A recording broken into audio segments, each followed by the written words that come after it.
Some important points about charge. এই টপিকের এটি দ্বিতীয় ভিডিও। আগের ভিডিওটা আমরা আধানের একক এবং মাত্রা নিয়ে আলোচনা করেছি। তো নেক্সট পয়েন্টগুলো আলোচনা করা যাক।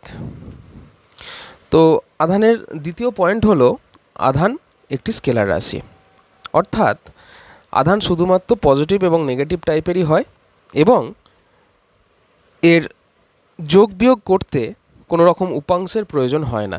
সিম্পল অ্যালজেব্রিক সাম আমরা করব।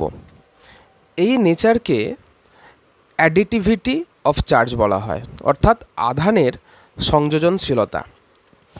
এর মানে কি? এর মানে হলো কোনো সিস্টেমের মোট নিট আধান হলো সেই সিস্টেমের মধ্যে অবস্থিত সমস্ত স্বতন্ত্র আধানের বীজগাণিতিক যোগফল, যেখানে তাদের ধনাত্মক বা ঋণাত্মক চিহ্ন যথাযথভাবে বিবেচনা করা হয়। অর্থাৎ খুব সিম্পল ব্যাপার, এখানে কোনো কমপ্লিকেটেড ব্যাপার নেই।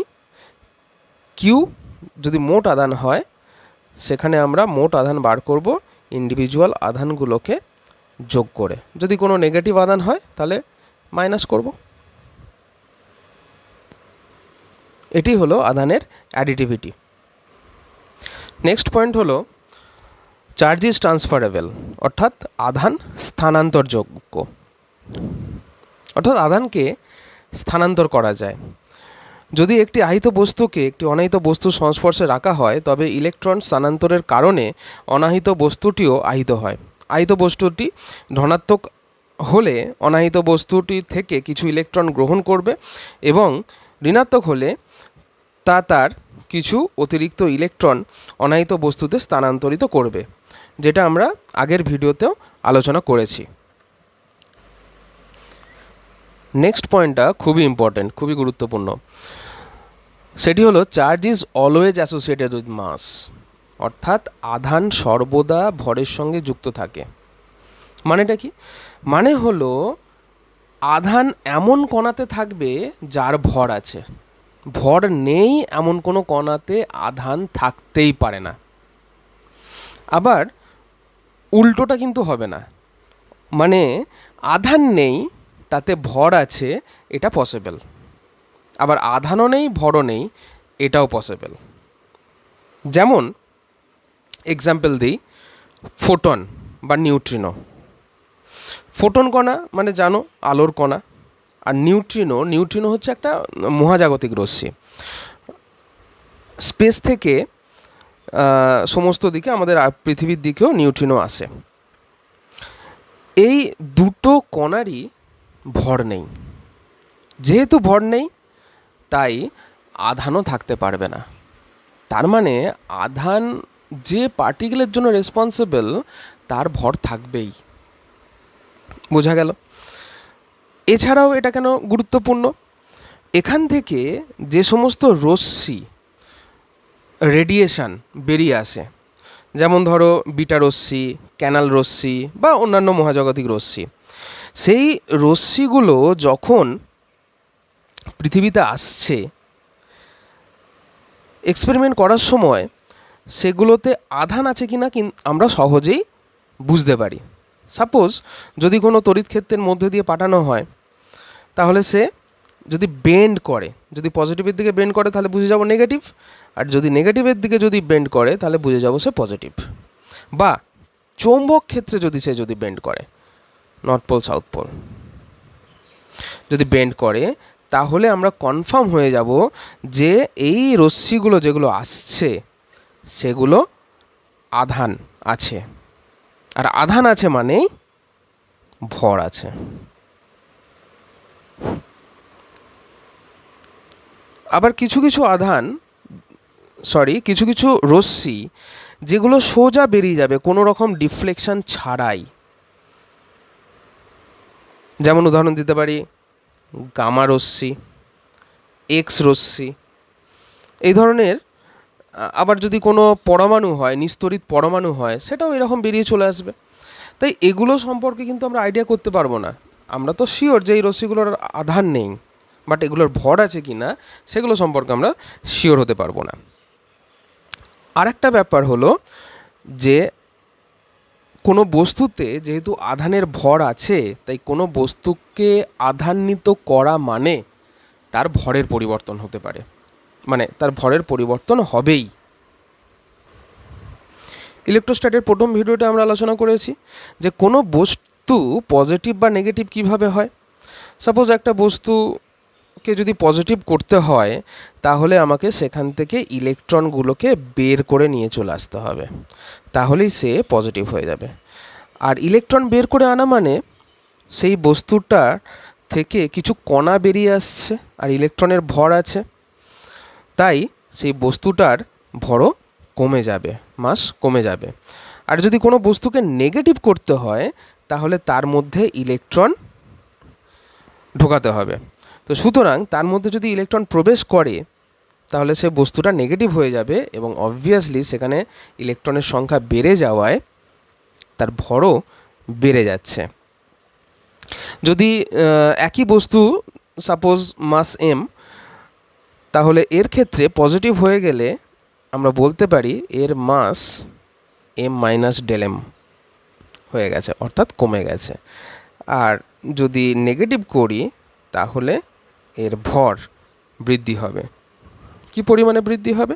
না, ইলেকট্রনের ভর আমরা জানি 9.11 ইন্টু 10⁻⁻31 কেজি। একটি ইলেকট্রনের জন্য এই পরিমাণ ভরের পরিবর্তন হবে, দুটো হলে ইন্টু 2, তিনটে হলে ইন্টু 3। তো এই রকম অঙ্ক আসতেই পারে। এই ভিডিওর শেষের দিকে একটা অঙ্ক এরকম সলভ করব। নেক্সট পয়েন্টটা খুবই ইম্পর্ট্যান্ট, সমস্ত ধরনের পরীক্ষায় এই পয়েন্টটা থেকে কোয়েশ্চেন এসেছে, যেটাকে আমরা বলছি quantization of charge. That is, charge is a quantized quantity, অর্থাৎ আধান কোয়ান্টায়িত। এটি বুঝতে গেলে আমাদের প্রথমে কোয়ান্টাম কথাটা বুঝতে হবে, যেটা সায়েন্টিস্ট ম্যাক্স প্ল্যাঙ্ক প্রথম ফিজিক্সে ব্যবহার করেছিলেন। এবং যে শব্দ থেকে কোয়ান্টাম কথাটা এসেছে সেটি হলো কোয়ান্টা। কোয়ান্টা মানে কি? কোয়ান্টা মানে হলো স্মল ডিসক্রিট ইউনিট, অর্থাৎ ছোট একটা নির্দিষ্ট মান। ডিসক্রিট মানে হচ্ছে নির্দিষ্ট বিচ্ছিন্ন মান।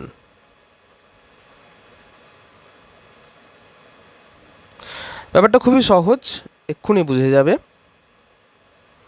নির্দিষ্ট বিচ্ছিন্ন মান অর্থাৎ যে সমস্ত বস্তু বা কোয়ান্টিটি যেগুলো খুব ছোট নির্দিষ্ট বিচ্ছিন্ন মানে ইন্ডিপেন্ডেন্ট কোনো জিনিস দিয়ে তৈরি, সেগুলোকেই কোয়ান্টাইজড বলে। এবং সেই যে স্মল ডিসক্রিট ইউনিট, সেগুলোকেই বলা হয় কোয়ান্টা। অর্থাৎ একটা উদাহরণ দিলে খুব ভালো বুঝবে। সাপোজ আমাদের যে বাড়ি তৈরি হয়, আমাদের বাড়ির বিল্ডিংগুলোর সবথেকে ছোট ডিসক্রিট ইন্ডিপেন্ডেন্ট ইউনিট যেটার দাম আছে অবশ্যই, সেটা কি? সেটা হলো একটা ইঁট। সে একটা ইঁটের দাম আছে, একটা দুটো করে ইঁট একটার পর একটা রেখে একটা বড় বিল্ডিং তৈরি হয়ে যাচ্ছে। একই রকমভাবে যদি আমাদের শরীরের কথা বলি, আমাদের শরীর এই ধরনের একটা নির্দিষ্ট বিচ্ছিন্ন স্বাধীন একক দিয়ে তৈরি। হ্যাঁ, ঠিকই ধরেছ, কোষ। তো আমাদের বডিটাও কোয়ান্টাইজড। একইভাবে যদি কোনো চার্জ বডি থাকে, নেগেটিভ বা পজিটিভ, তাতে যে পরিমাণে আধান আছে সেই আধানটিও কোয়ান্টাইজড, অর্থাৎ সেটিরও একটা ছোট্ট ডিসক্রিট ভ্যালু আছে। এটা তো আমরা খুব ভালোভাবেই জানি একটা বডিকে কিভাবে ঋণাত্মক আধানে আহিত করা হয়। না, আমি একটা ইলেকট্রন দিলাম, দুটো ইলেকট্রন দিলাম, তিনটে ইলেকট্রন দিলাম, চারটে ইলেকট্রন দিলাম, তার মানে এখানে যে আধানটা আছে মাইনাস কিউ, সেটা না বলে আমি বলতেই পারি যে এখানে চারটে ইলেকট্রনের যে আধান তার সমান ঋণাত্মক চার্জ আছে। অর্থাৎ আমি একটা সংখ্যা দিয়ে এটাকে রিপ্রেজেন্ট করতে পারছি। একই রকমভাবে যদি পজিটিভ চার্জ থাকে প্লাস কিউ, আমরা বলতে পারি যে ওই বস্তুটা থেকে চারটি ইলেকট্রনের সমান পজিটিভ চার্জ আছে, অর্থাৎ চারটি ইলেকট্রন বের করে নেওয়া হয়েছে। অতএব আমরা যে কোনো আধানকে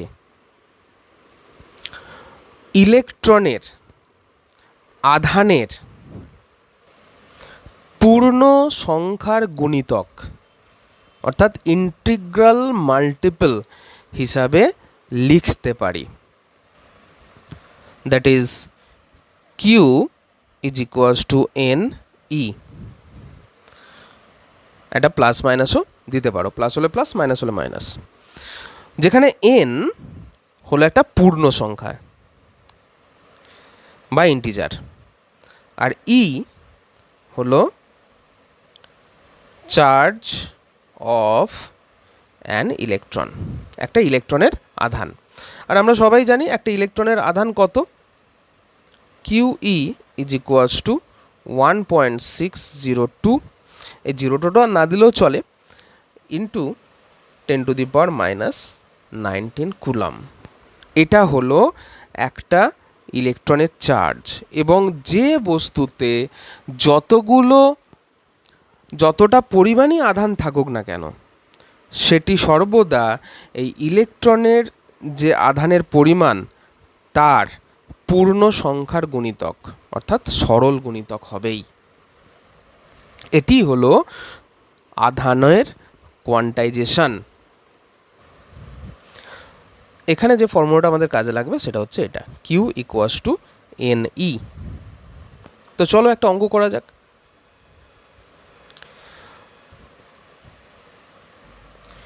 find the number of electron in 1 coulomb, অর্থাৎ 1 কুলম আধানে কতগুলো ইলেকট্রন আছে, সেই ইলেকট্রনের সংখ্যাটা আমাকে বার করতে হবে। তো আমাকে কি বলে দিয়েছে, কিউ এর মানটা বলে দিয়েছে 1 কুলম, আর ই এর মানটা তো আমরা জানি 1.6 ইন্টু 10⁻⁻19 কুলম। তাহলে ফ্রম কোয়ান্টাইজেশন আমরা জানি Q equals to N E, আমাদের কোনটা বার করতে দিয়েছে, এনটা বার করতে দিয়েছে, ইলেকট্রনের সংখ্যাটা। তাহলে N equals to simply Q by E, মান বসিয়ে দিই, কিউটা 1 আর এটা 1.6 ইন্টু 10⁻⁻19। তো 10⁻⁻19টা তো ওপরে তুললে 10⁻+19 হয়ে যাবে, আর 1/1.6 মানে 0.625, অর্থাৎ n equals to 6.25 into 10⁻18। Huge number. 1 coulomb আধান, খুবই ছোট আধান, সেটির মধ্যে এতগুলো ইলেকট্রন থাকতে পারে। তার মানে 1 অ্যাম্পিয়ার কারেন্ট যদি একটু চিন্তা করো, 1 অ্যাম্পিয়ার কারেন্ট মানে পার সেকেন্ডে 1 কুলম করে চার্জ ফ্লো হচ্ছে। তার মানে পার সেকেন্ডে এই 10⁸ মানে কয়েক ট্রিলিয়নের থেকেও অনেক বেশি, কয়েক lakh trillion amount of electron flow হচ্ছে পার সেকেন্ডে ওয়্যারের মধ্যে দিয়ে। ভীষণই বড় সংখ্যা। নেক্সট আর একটা টাইপের কোয়েশ্চেন দেখো, which of the following charge is not possible, এদের মধ্যে কোন চার্জগুলো পসিবলই নয়।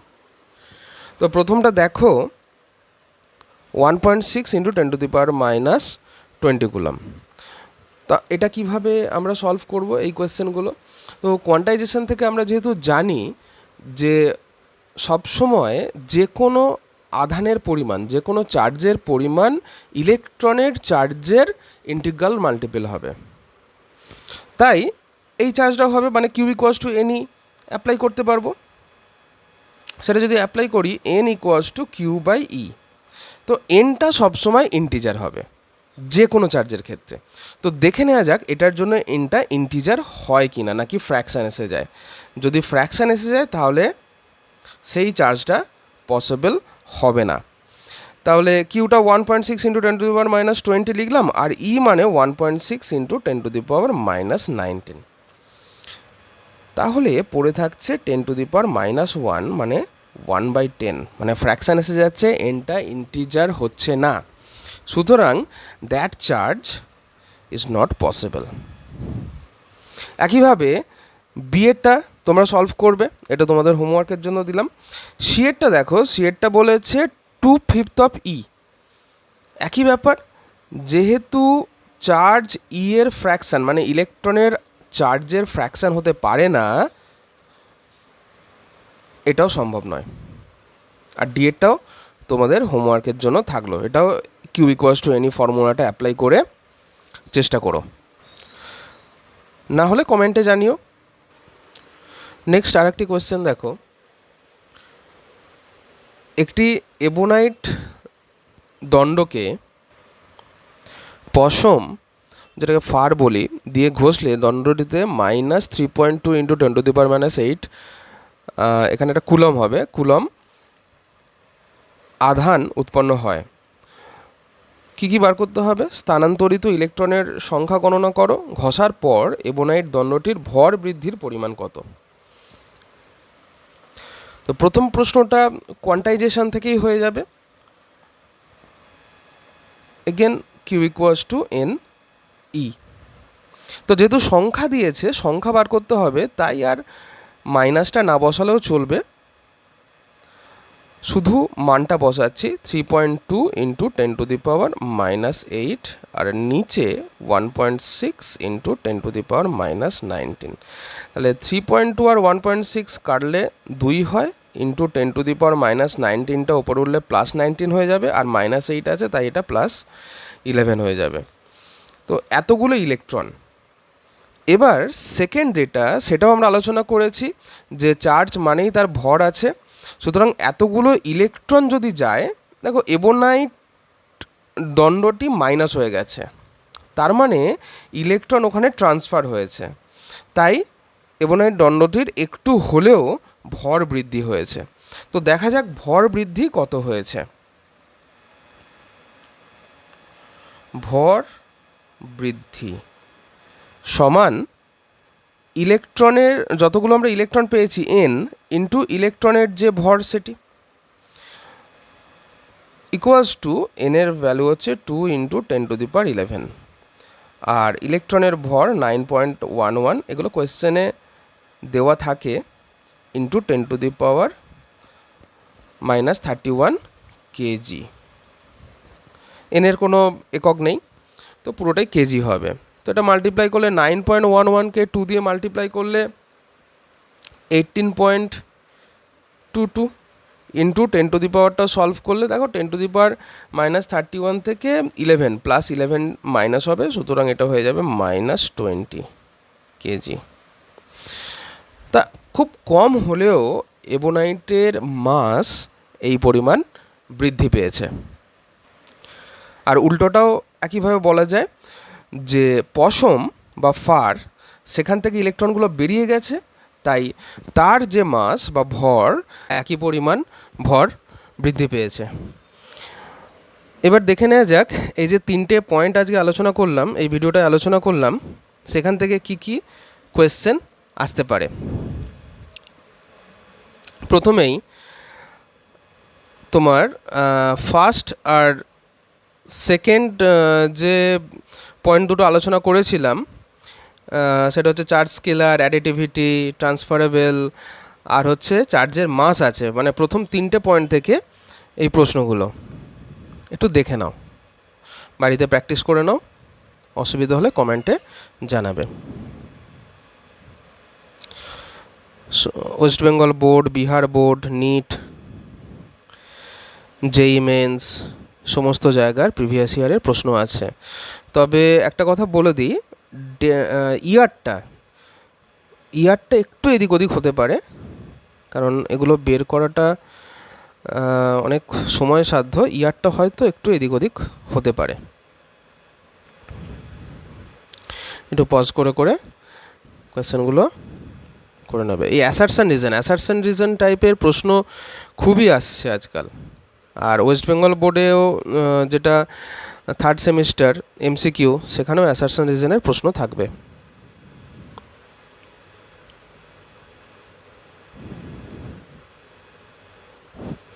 নেক্সট হচ্ছে কোয়ান্টাইজেশন অফ চার্জ থেকে।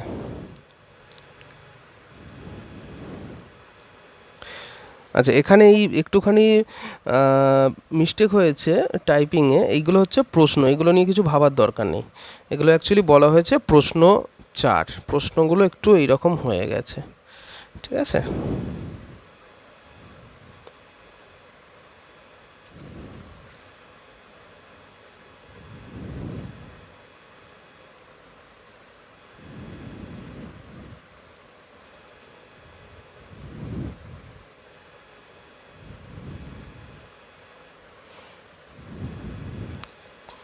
কোয়ান্টাইজেশন চার্জ খুবই ইম্পর্ট্যান্ট একটা টপিক। এখান থেকে প্রায় প্রত্যেক বছরই কোনো না কোনো পরীক্ষায় কোয়েশ্চেন আসেই। ঠিক আছে, এগুলো বাড়িতে প্র্যাকটিস করো। বাই।